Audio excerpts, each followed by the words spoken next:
Petero Nkurunziza yavukiye mu ntara ya Ngozi Ibuye ku Igenekerezo rya 18 Kigarama mu mwaka w'1964. Akaba agira umwana wa gatandatu mu bana 8 bavuka ku bavyeyi Eustache Ngabisha na Domitile Minani. Se wiwe Eustache Ngabisha yarabaye umwigisha yongera aba mushinga amateka, mu nyuma aja kuba komiseri mu Kabezi. Amaze kuva mu Kabezi yaciye aja gukorera Igisha, ari naho yapfiriye mu mwaka w'1972. Nyina wiwe Domitile Minani aracariho, akaba aba mu ntara ya Ngozi na bugingo n'ubu. Amashure y'intango Petero Nkurunziza akaba yayize aho bita mu Kabezi, mu nyuma aja kuyabandaniriza Ibuye mu ntara ya Ngozi aho yarasanzwe avuka. Amashure yisumbuye yayize ku ishure ryisumbuye ryahoze ryitwa Atene, ubu rikaba ryitwa Lycée Musinzira riri mu ntara ya Gitega. Akaba ari naho yahereje ayo mashure yisumbuye hari hagati y'umwaka w'1980 n'1987.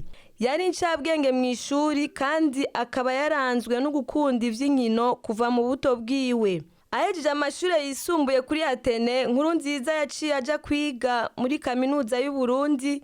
Akaba yayihejeje afise amanota meza cane mu vy'inkino no kwinonora imitsi. Baca bamugira umwigisha w'umunganizi, ico bita professeur assistant mu rurimi rw'igifaransa, muri iyo kaminuza nyene y'u Burundi. Ahandi yashoboye kwigisha ni mu ntara ya Muramvya.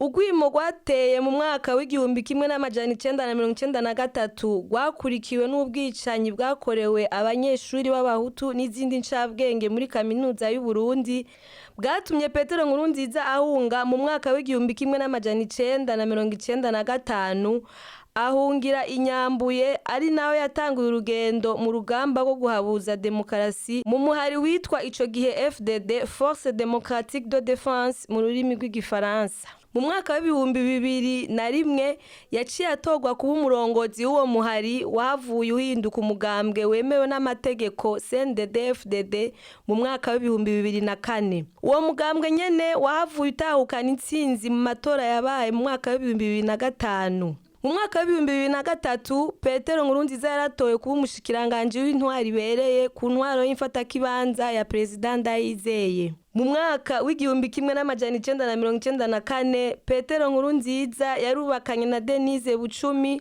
bakaba bavyaranye abana 6. Nkurunziza yitavye Imana itariki 8 Ruheshi mu mwaka wa 2020 bitewe n'ihagarara ry'umutima, ico bita arrêt cardiaque mu rurimi rw'igifaransa, mu bitaro bikuru biri mu ntara ya Karusi. Yari amaze imyaka 55 y'amavuka, akaba yamaze imyaka 15 ari ku butegetsi. Uyu musi ku Igenekerezo rya 8 Ruheshi akaba ariho hahimbazwa umusi mukuru wahariwe gukunda no kugukundisha igihugu. Hakaba kandi habaye n'ibirori vyo kuganduka kuri uwo musi.